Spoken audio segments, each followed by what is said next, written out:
Hello everyone.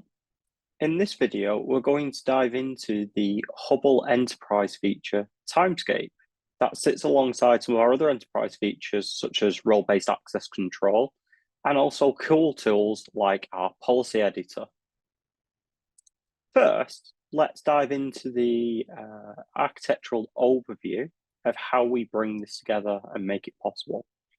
So with Hubble Timescape, we deploy this as a separate component that sits alongside Hubble Enterprise. And this can either be deployed into the same Kubernetes cluster that you want to monitor, or for larger scale environments, this can be deployed into a separate cluster as well to enable that scalability.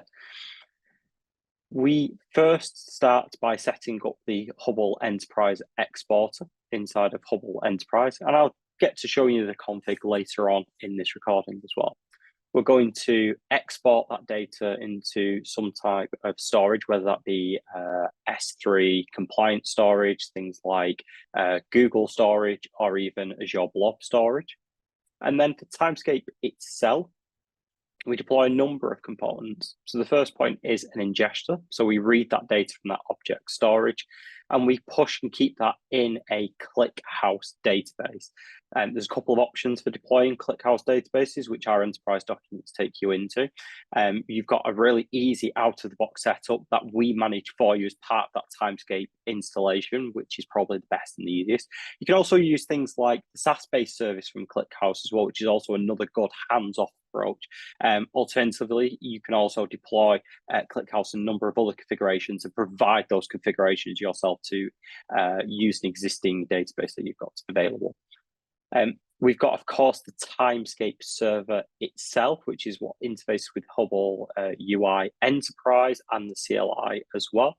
And then we've also got another of optional components, for example, the Timescape trimmer. So that also then manages things like how to ensure that the data size doesn't grow unexpectedly, regardless of the time to live settings that you've got for aging out that data as well. Okay, so I think that's enough of a quick overview there.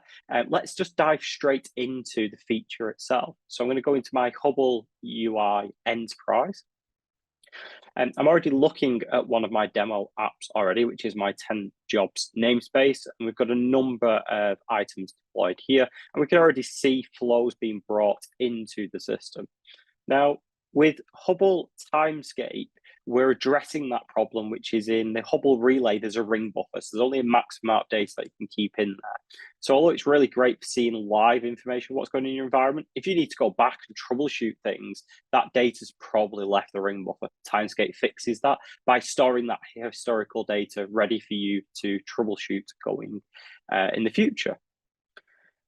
So to activate, I'm going to simply disable the live view. And as we can see, it's going to start to load and pull data from my Timescape server. And we can see now all of the flows that are available that I can dive back into. And we can see we've got a time range here as well. And I can manually change this for whatever information that I'm looking for. So yesterday, I had some reports from my users that the application wasn't working correctly for whatever reason. So I want to have a quick look in here at that time period. So let's do half an hour or so of when it was reported.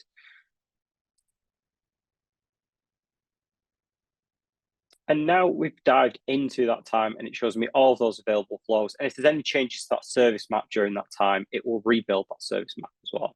If there's a particular area that I want to pinpoint into, I can just simply drag and drop over that time frame as well. And it will dive straight in. We can see it's changed the time range here as well. Other areas that we can look into that make available from Timescape, which I think personally is really cool, is when we think about the tetragon events. So we can actually click on the processes view. And then I've got the ability again in that same time frame, or I can change the time frame I'm interested, and I can choose the pod that I'm interested in. So let's look at that crawler pod. And it will show me a process ancestry tree of all of the different events that has been captured based on my tetragon tracing policy that I've put in place as well. So this is also really interesting because it's actually dragging that data in for me. You do have the ability to visualize this data without Hubble Timescape enabled in your environment. However, That does come at the cost that you need to manually export those events from Tetragon and then manually upload them into the Hubble UI. With the Timescape server, it gives you the ability to store them automatically and bring them in as well. And then very quickly here in this process tree, I can actually see some really interesting information here that this crawler pod made outgoing connections, what look like maybe a reverse shell as well. And I can see these in these events and view that as well.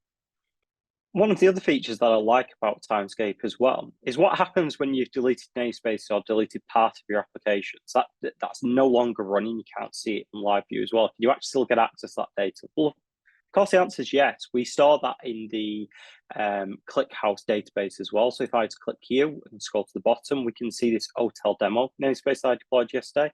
So it's a demo application that actually took up too many resources inside of my cluster and caused performance issues. So I removed it quite shortly after. We can see here, though, that it doesn't have that little green box because it's no longer receiving live data because it doesn't exist inside of my cluster anymore. If I click on there, I've already got a time range that I know I was pulling flows through. I can still search through those flows. I can still go through that service map as well and dive into that data. So, for example, I might want to look into the recommendation service and see the flows that are available there.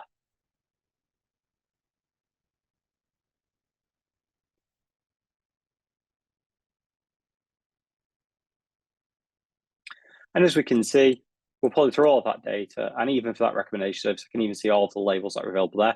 And if there was any process information that was captured as part of that namespace using Tetragon as well, I can also go back and view that. So let's have a quick look at my storage. So what do these events look like? So I've got my Timescape already deployed here as a bucket. And you'll see this being pointed towards my MinIO storage environment as well going forward. Try to click through here. We can see where the node comes from and then the data that's available. So we can see all of that data that's being pushed through as well. So next, what I want to look at is actually what are the settings behind the scenes to make this possible. So looking at my Helm values. So first, we're going to look at my Hubble Enterprise values. So of course, we need to make sure that data is exported so we can bring that into Hubble Timescape itself. So we do that by ensuring that we've got a export mode set up. So I'm using FluentD for this, the very well-known log exporter configuration there and software. I've got a couple of settings set for my FluentD, so I've actually set that up with TLS, and I've also got some output settings as well. And these are documented in our enterprise documents as well. So we can see here, I'm just simply pointing it to my MinIO environment, which runs inside of the same cluster today, because again, it's for a demo environment. We can see the bucket that I'm setting it to, and we can see as well the path of where we want to pick up that data in my MinIO bucket. Next, with our Hubble Timescape Helm values, we can see that I've got my ClickHouse cluster. I've told it to enable it, which means it's going to deploy that ClickHouse cluster for me as well. But as I mentioned earlier, we can actually use an existing ClickHouse cluster, whether it's a SaaS-based service or one that you've deployed yourself as well. As I'm deploying this using Hubble Timescape, I've also given it some other parameters to set that up with. I've also told it that I want to monitor it in Prometheus, and we'll look at that shortly. If I go down, we've also deployed something called the trimmer. This is an optional component, which essentially we've got a couple of ways to manage the data inside of our ClickHouse database as well. So we can provide a maximum age and age out that data, but also as well, we can actually look at the overall size of our environment, and we can actually cap it at a particular size regardless of that configuration for aging out data. Finally, if I click in my Hubble UI values, really simple. We're enabling that Timescape in the Hubble UI as well, which gives us that little button that you saw there, which allows us to untick from live view and then select the time range to search for as well.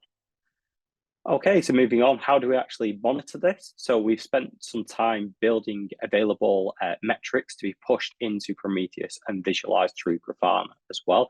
So if you set up those abilities to do that, then you'll have a couple of available options inside of your environment. So the first ones I wanted to look into is the Hubble Timescape. So we'll go into the Hubble server itself. So this helps us understand what queries are going on inside of the environment. So as we can see, if I go down to the last 5 minutes, we can see that I've been running some queries inside as part of this recording. And we can see if they failed or not. So when we've had issues bringing that data in, so that gives us a really good way to actually see what the health is of that environment if we're having problems pulling through that data as well. So inside of my environment, because I'm running this with quite limited resources in a demo environment, because I've had this running for about 24 hours now, we've got quite a lot of data being put in there. We now start to struggle a little bit with that ClickHouse database and the Hubble Enterprise environment, which is to be expected because I've not designed this to be of any particular performance going forward. Okay, if we go back to my Hubble folder and we look at the ingestions, this is probably one of the most important dashboards that you'll be looking into.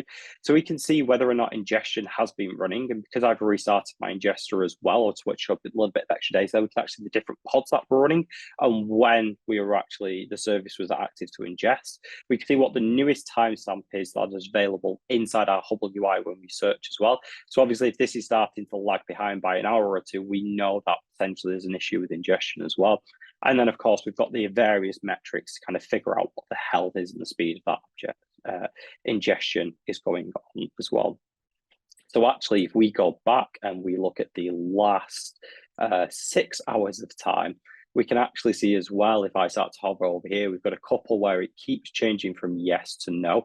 And actually, again, when I was playing around with a couple of the demo environments and some of the demo apps this morning, and I was exhausting those resources, we could actually see then that the ingester wasn't being able to pull that data fully into my environment. It wasn't able to run. So we can see here again, we've got a drop off this morning before I corrected those problems as well, which I thought made it really nice in the demo to say, okay, well, you always show us things that look great, but what happens when it doesn't always look so fantastic? If I go back into my dashboards view and we look at the general folder, I also have some ClickHouse monitoring set up there as well.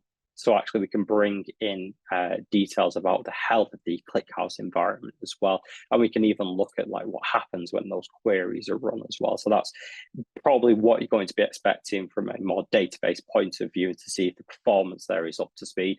And again, these types of metrics are going to be very important if you are running large-scale Kubernetes clusters and therefore have to size your Timescape deployment alongside that as well.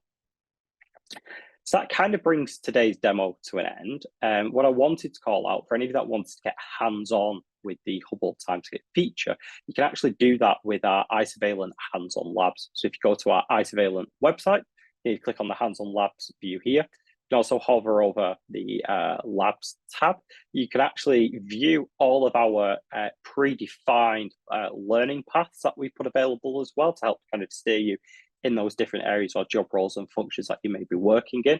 Or you've got the ability to click on view all labs, and then you're looking for the Isovalent Cilium Enterprise Connectivity Visibility Lab, which covers the Hubble Timescape components at the end. And then I'll just show you those learning paths as well. So you've got those abilities to choose your way to explore Cilium. Then you can click down and go through each of the labs that go against a particular path as well. And you'll see at the bottom here on this path, we've got the Connectivity Visibility Lab as well. Thank you so much for your time joining me today.